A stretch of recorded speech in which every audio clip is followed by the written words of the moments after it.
equipping disciples has really been one that one of the statements that has been touching me lately, because I feel like a lot of my qualities I can naturally want to lead, but sometimes there's not really a path or a way to do that.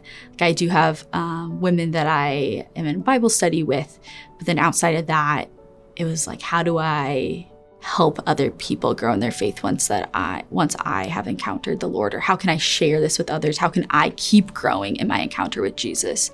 And what I have found is, by being in community with other people and encouraging them in their faith, it inspires me more. I've been given the resources that then I can use to help equip other people, and therefore I'm equipping myself at the same time. It's sort of like a way to like stand arm in arm with people as I am continuing my own journey, and I get to share and see growth in other people and in our community and how close that we've gotten. It's like truly a gift. Since we're going with the through the marriage preparation classes, it's very kind of therapeutic. We kind of discuss, what's on our minds and how to improve our relationship.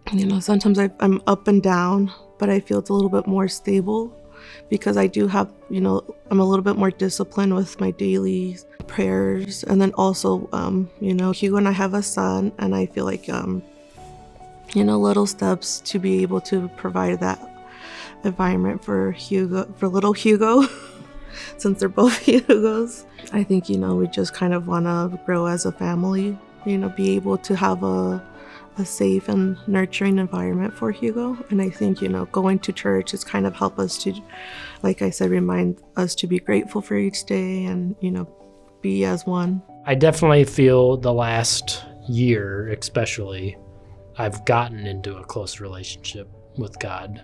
It kind of started last Lent season. I did Exodus 90 with Jarrett and some other guys. And that really was like a catalyst for me, kind of purging a lot of things that weren't necessary in my life. And I've stuck to a lot of those for over a year now. And I think that and the prayer daily and everything like that has gotten me closer. And then the birth of our child, it seems like we've had maybe a little more challenging times with our child. And because she's had, like sensitivities to like dairy and stuff like that.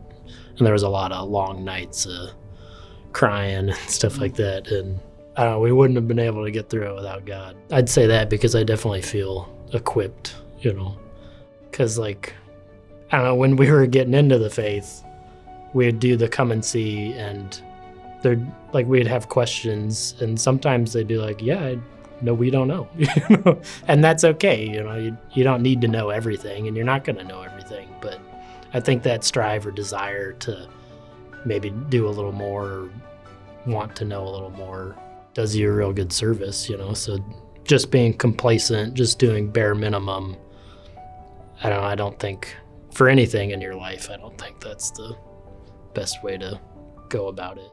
And it's good to have a place to go to for it. And there's so much that's offered. Since I've been going to Cabrini, I feel like I got a purpose, I think, which I never had before, to know God and to help others do the same, I guess. At work, I started a little prayer group in the mornings for some of the residents that most of them were sick, so we got that going.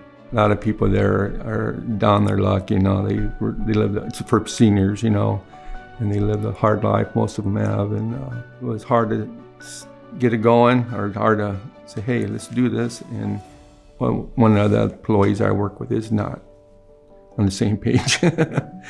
So it was kind of a leap of faith, There's so much negativity going on there, and I felt like, why not me to start this, So it's going pretty good. We got probably about 8 people regularly that go, 7, 8. I feel like I'm, maybe doing God's work, but there it seems like you show one beggar showing the other beggar where some bread's at, because a lot of them have no hope, they're dead-eyed, you would say. And Some of them are, we get new guys every day to at least come down and check it out. Just little stuff, baby steps, We've been involved with, where we got invited, I should say, to the small group, Cabrini small groups. And that's been terrific with 3 other couples. We've done the Alpha class, and that was tremendous. We've attended a number of Father Damien's Bible study and St. Vincent de Paul to actually hear some of these stories of people who love the Lord and have gotten in a bind, and the privilege of being able to try to help those folks. I mean, that's just an awesome responsibility and an awesome opportunity, and both Lynette and I are very appreciative of that. If you know anything about me, I hate being told what to do. Just ask Lynette. I need practice submitting. That's something that I'm open to and actually want to experience, because I want to be able to glorify God in all that I do. And the more he's exposing to me of things that I need to change in my life, the better. Gives me an opportunity to knock some edges off.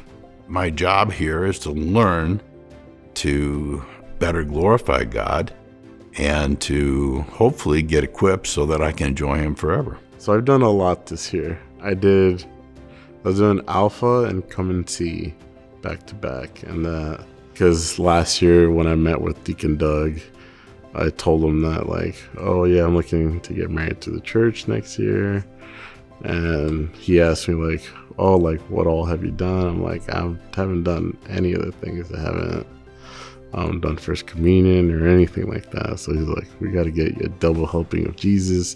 And so he didn't say it like that, but just to shorten it a little bit. He's like, yeah, it will be very beneficial for you to do Alpha and Come and See. He's like, it might be a lot, but I think you'll be fine. And I was fine. It was a lovely experience.